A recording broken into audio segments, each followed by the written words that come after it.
বাংলা বলছি চ্যানেলটি সাবস্ক্রাইব করুন এবং সমস্ত অনুষ্ঠানের আপডেট পেতে বেল আইকনটি অন করুন।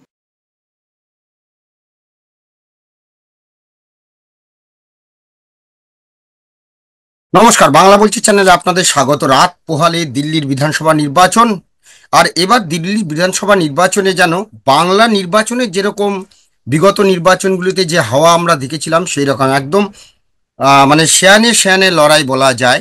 একদিকে আপ বিজেপি এবং কংগ্রেসের শেয়ানে শেয়ানে লড়াই।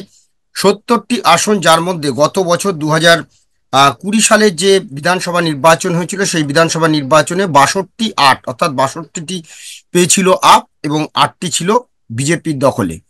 এইবারে কি হবে, কি হতে চলেছে? সম্প্রতি দিল্লি থেকে আমি যে দিল্লিতে গেছিলাম, সেই দিল্লিতে যা দেখেছি বা সেখানকার মানুষের যে কথা, সেগুলো আমাদের চ্যানেলে নানা প্রতিবেদনে আমরা সেগুলো বলেছি। সেখানকার মানুষ জানিয়েছেন তারা কাকে চায়। তারা অনেকে মনে বিজেপিকে চাইলেও বাইরে থেকে যেন কোথাও তারা শঙ্কা করছেন যে ফের আপ হয়তো আবার আসবে। কারণ হচ্ছে ওই মানুষের কাছে যে আহ, আহ, যে সমস্ত অর্থাৎ প্রকল্প, সেই প্রকল্পগুলো জনদরদি প্রকল্প, সেগুলো নিয়ে গেছেন, সামাজিক প্রকল্প নিয়ে গেছেন, সেগুলোই আপকে হয়তো কিছু সিট কমলেও আপ হয়তো ফের ক্ষমতায় আসবে, এরকম কথা বলা হচ্ছে। তো আজকে আমরা এই বিষয়গুলো নিয়ে আলোচনা করব যে রাত পোহালেই দিল্লির বিধানসভা নির্বাচন, হাড্ডাহাড্ডি লড়াই কি হতে চলেছে। একদিকে যমুনা ইস্যু, অন্যদিকে আবগারি দুর্নীতিতে জেল যাত্রা কেজরিওয়ালের হয়েছিল এবং তারপর তিনি মুখ্যমন্ত্রী পদে ইস্তফা দিয়েছেন। অতীশীকে তিনি মুখ্যমন্ত্রী ঘোষণা করেছেন, সেই অতীশী যিনি কালকাজি আসন থেকে প্রতিদ্বন্দ্বিতা করছেন। এখন দেখার যে কি হবে। আজকে আমরা এই বিষয়গুলো নিয়ে আলোচনা করবো। আমি বিপ্লব, আমার সঙ্গে রয়েছেন সাংবাদিক অরূপ কালী। অরূপদা, স্বাগত জানাচ্ছি। অরূপদা, যদি আমরা দেখি যে চারটে কয়েকটা মানে দিল্লির যে 70টা আসন, তার মধ্যে উল্লেখযোগ্য 4-5টি আসন যদি দেখা যায়, একটা হচ্ছে অরবিন্দ কেজরিওয়াল, যিনি কংগ্রেস ক্যান্ডিডেট, তার বিরুদ্ধে রয়েছেন সন্দীপ দীক্ষিত, যিনি former CM chief minister Sheila দীক্ষিতের পুত্র, এবং তার বিরুদ্ধে বিজেপির দাঁড়িয়েছেন প্রবেশ ভার্মা। অর্থাৎ এটা একটা হাই প্রোফাইল সিট দিল্লির। এবং তারপরেই যদি আমরা দেখি যে নিউ দিল্লি কনস্টিটিউয়েন্সি এটা, তারপরে প্রতাপগঞ্জ সিট, যেখানে আপের পক্ষে দাঁড়িয়েছেন অভেদ ওঝা এবং বিজেপির দাঁড়িয়েছে রবীন্দ্র সিং নেগি, অনিল চৌধুরী কংগ্রেসের। আর রোহিণী সিট, যেখানে নর্থ ওয়েস্ট দিল্লি কনস্টিটিউয়েন্সি, আপের প্রদীপ মিত্তাল এগেনস্টে বিজেপির এমএলএ বিজেন্দর গুপ্তা।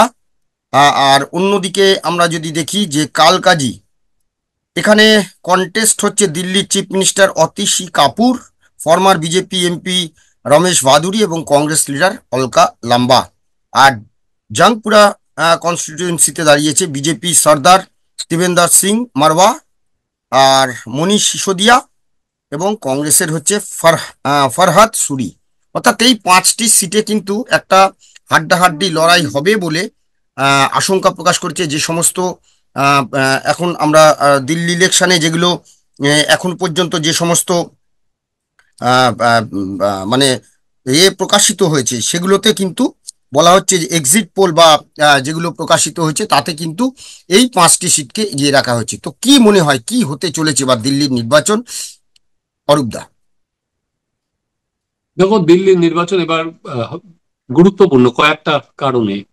সেটা হচ্ছে এই প্রথম বলা যেতে পারে অরবিন্দ কেজরিওয়াল তার রাজনৈতিক জীবনের সব থেকে কঠিন পরীক্ষার সামনে দাঁড়িয়েছেন। এবং দিল্লির নির্বাচনের ফলাফল শুধু যে দিল্লির নির্বাচনের দিল্লির এতেই সীমাবদ্ধ থাকবে সেটা না, সেটা কিন্তু আগামী দিনে জাতীয় রাজনীতিতেও একটা প্রভাব ফেলবে। আমি দুটোই আগে বলছি।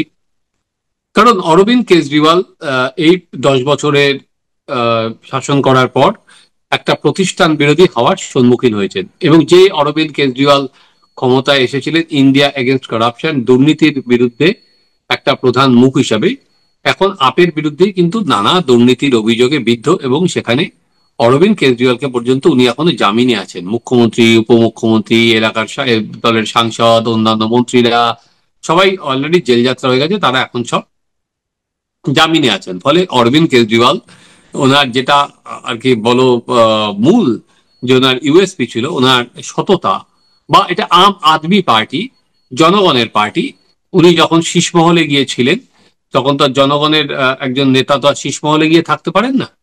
তিনি একসময় বলেছিলেন সরকারি ফ্ল্যাট নেবেন না, কিন্তু আলটিমেট গিয়েছিলেন শীষ মহলে। একদিকে যখন তুমি অরবিন্দ কেজরিওয়ালের বা আম আদমির নামে এরকম দুর্নীতির অভিযোগ আছে, এরকম ধরো নানা প্রকল্প ঠিকভাবে বাস্তবায়িত হয়নি সেরকম অভিযোগ আছে, কিন্তু আবার একই সঙ্গে অরবিন্দ কেজরিওয়ালের বিরুদ্ধে কোনো মুখ নেই। না আম আদমি পার্টি যে অরবিন্দ কেজরিওয়ালকে যে মুখ্যমন্ত্রী হিসেবে প্রজেকশন বা সামনে, সেখানে দাঁড়িয়ে কংগ্রেস বা বিজেপি কোনো মুখ খাড়া করতে পারেনি। বিজেপি কোনো সেই বলতে পারো কোনো ইলেকশনই স্টেটের কোনো নিজেদের মুখ নিয়ে যান না। এক সময় ভাবা হচ্ছিল যে এখানে স্মৃতি ইরানিকে নামানো হবে কিনা, কিন্তু আলটিমেট স্মৃতি ইরানিকে রাখা হয়নি। স্মৃতি ইরানি হলে স্মৃতি ইরানি ভার্সেস অরবিন্দ কেজরিওয়াল হতো। অরবিন্দ কেজরিওয়াল স্মার্ট পলিটিশিয়ান, উনি তাই জন্য হঠাৎ করে বললেন যে বিধুরীকে বিজেপি মুখ করবে, কারণ যেহেতু বিধুরী মহিলাদের বিরুদ্ধে বলছেন, একটা বিতর্কিত চরিত্র, উনি বিধুরীর নামটা বাজারে ছেড়ে দিয়েছিলেন।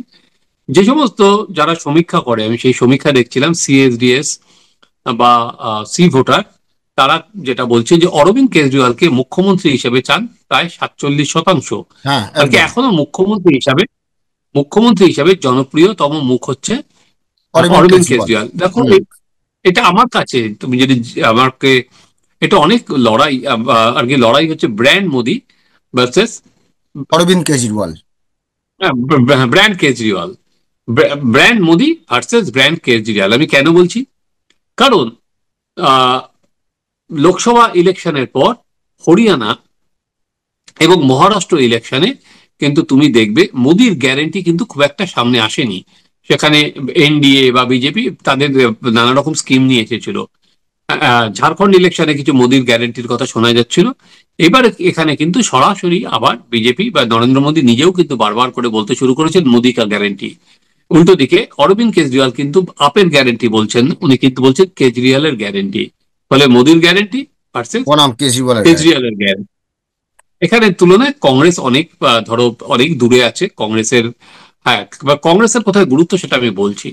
দেখো দিল্লির ভোটে যে ফ্যাক্টর গুলো সব থেকে বেশি কাজ করে, যেটা আপের পক্ষে 2020 সালে ছিল, সেটা হচ্ছে মহিলা ভোট। কারণ মহিলা ভোটের দিল্লির যে পার্সেন্টেজ, তার প্রায় 60% ভোট আপ পেয়েছিল মহিলা ভোটের, এবং পুরুষ ভোটের 43% পেয়েছিল। পুরুষ ভোটের 43% কিন্তু বিজেপিও পেয়েছিল। বিজেপি মহিলা ভোটের 35% পেয়েছিল। এবার এই মহিলা ভোট আপ কতটা নিজের এতে রাখতে পারবে সেটা বড় বিষয়, এবং মহিলা কেন্দ্রিক তুমি দেখবে।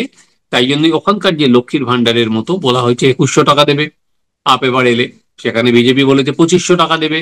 ফলে এবং মহিলাদের জন্য ফ্রি বাস রাইড বা নানা রকম স্কিমের কথা বলা হচ্ছে। ফলে মহিলা ভোট হ্যাঁ কমবে, কিন্তু সেই ভোটটা, মহিলা ভোটটা কতটা কমবে? কারণ মহিলা ভোটের কিন্তু বড় অংশ যায় আপের দিকে, গতবার পেয়েছিল। কিন্তু তুমি যদি ন্যাশনাল লেভেলে দেখো, সেখানে কিন্তু মহিলা ভোট বেশি বিজেপির দিকেই যায়। এবং লাস্ট লোকসভার ইলেকশনে সবকটা আসনেই কিন্তু বিজেপি সেখানে জিতেছিল নরেন্দ্র মোদীকে সামনে রেখে। এবার দ্বিতীয় হচ্ছে ওখানে আপের বড় জায়গা হচ্ছে মহিলা ভোট আর দলিত ভোট বা এই ঝুপড়িভাষীদের ভোট।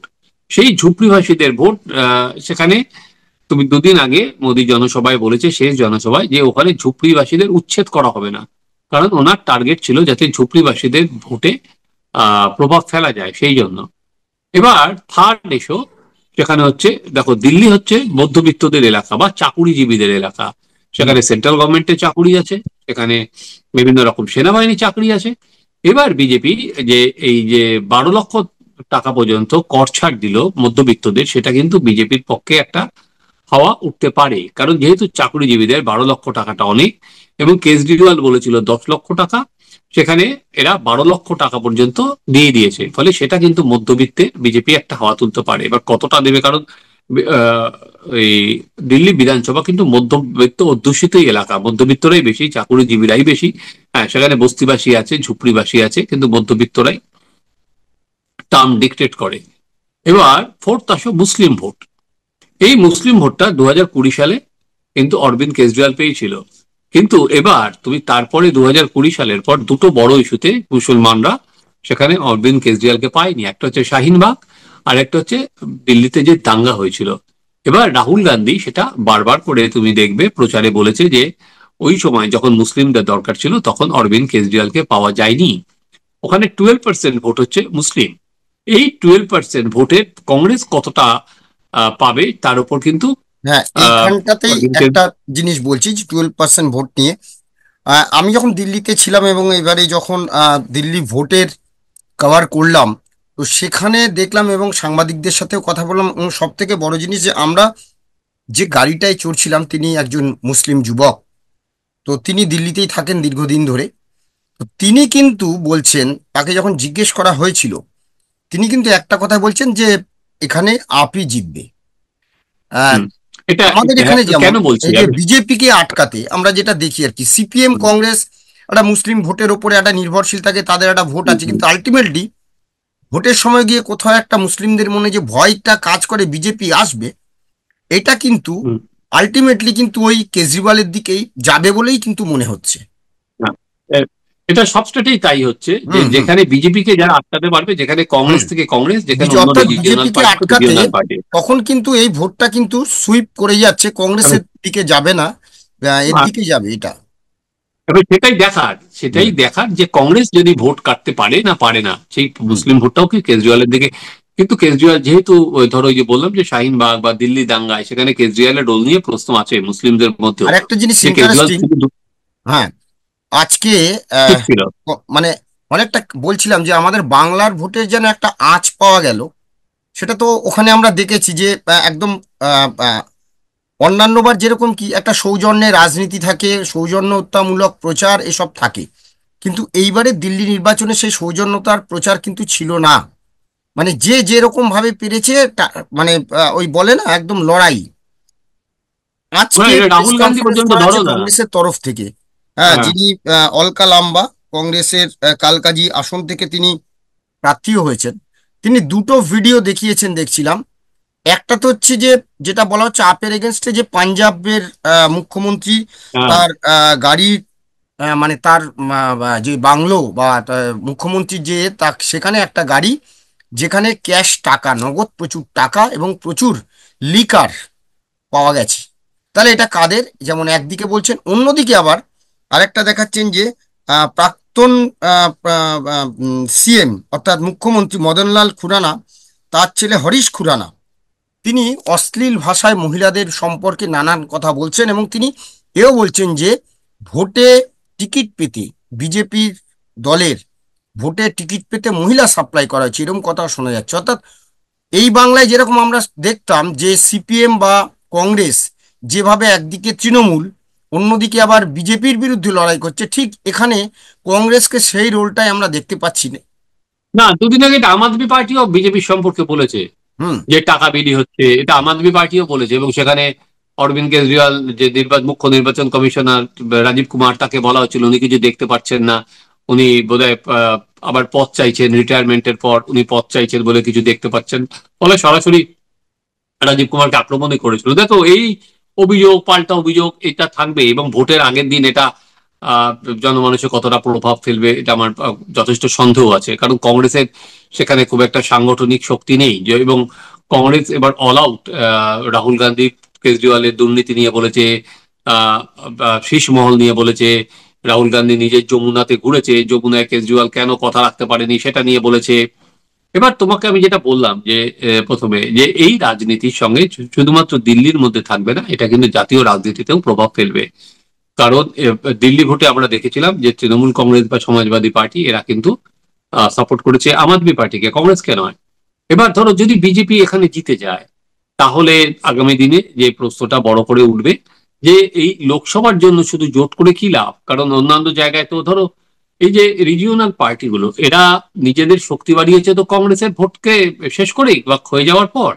যেটা দিল্লিতে দেখা গেছে যে 60% ভোট কংগ্রেসের 2013 সালের পর কমেছে, তেমনি 60%-এর ওপর ভোট আম আদমি পার্টির পেয়েছে। আম আদমি পার্টি যেমন কংগ্রেসের ভোট পেয়েছে, এবং অন্যান্য ছোটখাটো যে সমস্ত পার্টি ছিল নির্দল, সেগুলো উঠে গেছে। ফলে এখানে যদি দেখা যায় কংগ্রেস ভোট কেটেছে, এবং সেই ভোট কাটার ফলে বিজেপির লাভ বিজেপি হয়েছে। ক্ষমতায় এসে, হ্যাঁ, এবং তখন এখানে ধরো প্রচারের অন্যতম বিষয় ছিল যে বিজেপির বি টিম কে, কংগ্রেস না আম আদমি পার্টি, দুজন দুজনকে বলতো এ হচ্ছে হুম। বিজেপির বি টিম। এটাই পরবর্তীকালে আরো কিন্তু বেশি করে প্রকাশ্যে আসবে। ফলে এই আর কি এত ডিফারেন্স নেই, এবং সেটা এখনো ইন্ডিয়া জোট যেটা আছে খাতায় কলমে আছে, এমনি তো কিছু নেই। হুম। জোট বলে কোনো না, এক্সিস্টই করছে এখানে না কিছু, এইটা একটু। এখানে হ্যাঁ আমি বুঝলাম তুমি যেটা বলছো, কিন্তু শেষের দিকেই আমরা বলছি যে আরেকটি বিষয় যেটা আমি দিল্লিতে গিয়ে দেখেছি, মানুষ বা অন্যান্য যারা আমাদের, যারা সাংবাদিক বন্ধু সিনিয়র, দিল্লি প্রেস ক্লাবেও গেছিলাম, দিল্লি কনস্টিটিউয়েন্সি ক্লাবেও প্রায় 2-3 দিন আমি গেছিলাম। তো সেখানে আলোচনা একটাই যে হয়তো কংগ্রেস 4-5টি সিট বা 8টা সিট পর্যন্ত কংগ্রেস হয়তো পাওয়ার, যদি পায়, এবং আম আদমি পার্টি যদি 35 বা 40, 35 থেকে 40-এর মধ্যে পায়, বাকি 28 থেকে 30টি আসন হয়তো 25 থেকে 23 থেকে 30টি আসনের মধ্যে হয়তো বিজেপি থাকতে পারে। তো সেই জায়গাটায় কংগ্রেস কাকে সাপোর্ট করবে? দেখো, এই বর্তমান পলিটিক্স অনুযায়ী কংগ্রেসের পক্ষে তো বিজেপিকে সাপোর্ট করার কোনো জায়গা নেই, জায়গা দেইও। তখন কোনো একটা কিছু আর কি সলিউশন বেড়ে যাবে, কারণ এই মুহূর্তে কংগ্রেস বলতে পারবে না যে আমি বিজেপিকে সাপোর্ট দেবো না, বা আমি আর কি আপকেও সাপোর্ট দেবো না। আপকে যদি সাপোর্ট না দেওয়া হয় তাহলে সেখানে রাষ্ট্রপতি শাসন হয়ে যাবে, তাহলে কংগ্রেসের ঘাড়ে আসবে। ফলে যদি হ্যাঁ মানে হয় রাষ্ট্রপতি তাহলে শাসন না রাজনৈতিক, হলেও যদি 35-36টা সিট বা 38টা সিটও যদি তারা না তাহলে পায়, তো দরকার নেই। ধরো সেক্ষেত্রে যদি দরকার সত্তর, নেই, কিন্তু যদি কোথাও যদি 70টার মধ্যে, হুম যদি 70টার মধ্যে তারা সংখ্যাগরিষ্ঠতা পেয়ে যায় তাহলে তো দরকার নেই, হুম। কংগ্রেস বিরোধী ভূমিকাই কিন্তু নেই। এখানেই ভয়, কিন্তু আমি তো, এখানেই একটা ভয় যে মানে আপের যারা সমর্থক বা অন্যান্য যারা ওখানে রয়েছে, যে সেক্ষেত্রে বিজেপি যদি 25টির কাছাকাছি আসন পেয়ে যায়, সেক্ষেত্রে কিন্তু তারা হয়তো সেই আবার কেনা বেচার দিকে, বিধায়ক কেনা বেচার দিকে সে তো যেতে পরের পারে। ধাপ, দেখো সে তো পরের ধাপ কেনা বাচ্চা। কিন্তু আপাতত, যদি একটা হার হয়, কেউ যদি সংখ্যাগরিষ্ঠতা না পায়, তাহলে রাজনৈতিক বাধ্যবাধকতার কারণে ভোটের আগে যতই নিজেরা আর কি মল্লযুদ্ধ করুক, একে অপরকে চোর বলুক, একে অপরকে দেশদ্রোহী বলুক, অ্যান্টি ন্যাশনাল বলেছিল অজয় মাকেন, যতই বলুক যে একে ইন্ডিয়া জোট থেকে বার করার জন্য কেজরিওয়াল চিঠি লিখুক, কিন্তু বিজেপিকে, রাজনীতির বাধ্যবাধকতার কারণে তাদের দুজনকে হাত মেলাতে হবে। পরে কি হবে, ভাঙচুর ভাঙ হবে না কি হবে সেটা তো পরের ধারণা। কিন্তু বর্তমানে আর কি রাজনীতির কারণেই বললাম তাদেরকে হাত মেলাতে হবে। কিন্তু অন্যান্য সার্ভে কিন্তু কেজরিওয়ালকে এগিয়ে রেখেছে, অন্যান্য যে সমস্ত সার্ভে প্রত্যেকেই কেজরিওয়ালকে এগিয়ে রেখেছে। হ্যাঁ, সিট কমবে, এবার দেখা, সেটা আমরা কালকে, ধরো আমরা যেদিন ভোটের দিন, তারপরে বুথ ফেরত সমীক্ষা হবে, সেখানে বোঝা যাবে অনেকটা। একদম। ভোটের দিন তো বুথ ফেরত সমীক্ষা হবে, সেখানে বোঝা যাবে কি হতে চলেছে। আর সেই সঙ্গে যেটা বিভিন্ন এক্সিট পোল যেগুলো, সেখানে কেজরিওয়ালকে আগিয়ে রাখা হয়েছে, এবং আমরাও দেখেছি যে সেখানে যখন সাধারণ মানুষের আমরা প্রতিক্রিয়া নিয়েছিলাম, তারা হয়তো আমাদের মাইকের সামনে বলছেন নরেন্দ্র মোদী জিন্দাবাদ, তারা নরেন্দ্র মোদীকে চায়, বিজেপি অনেকেই বলেছেন। কিন্তু যখন তারা আমাদের সাথে এমনি চা খেতে খেতে গল্প করছেন, তারা কিন্তু তখন বলছেন যে ওই একই জিনিস, যে সামাজিক প্রকল্প, অর্থাৎ আমি কিন্তু মার্চ মাস থেকে, মানে শুধু ওই মার্চ এপ্রিল মে বা এপ্রিল মে জুন, এই যে গরমের সময়টা বাদে কিছু আমাদের বিল দিতে হয়, ইলেকট্রিক বিল, বাকি 7-8 মাস আমাদের কোনো বিল দিতে হয়নি। তো সেই জায়গাটায় তারা কিন্তু বলছেন, তেমনি জলের ক্ষেত্রে দিল্লিতে জলের যে বিল, ফ্রি জল, হ্যাঁ ফ্রি ওয়াটার যেটা বলছে, তারপরে সেই সঙ্গে মহিলাদের নানান প্রকল্প, সামাজিক প্রকল্প, এই জায়গাটায় এবং একদিকে এগিয়ে রেখেছে। তেমনি আবার বেশ কয়েকজন যারা বলছেন যে হ্যাঁ, কেজরিওয়াল জনগণের জন্য করেছেন, কিন্তু একজনের জন্য করেছেন, 3জনকে দেখিয়ে 2জনের টাকা তিনি চুরি করেছেন, তার দলের লোক চুরি করেছেন। এখন দেখার যে সত্যি সত্যি রাত পোহালে যে নির্বাচন, সেই নির্বাচনে জনগণ তাদের রায় দেবে, এবং আলটিমেটলি কারা আসবে সে তো জানাই যাবে। আপাতত ধন্যবাদ অরূপদা, ধন্যবাদ আপনাদের, সবাই ভালো থাকবেন, নমস্কার।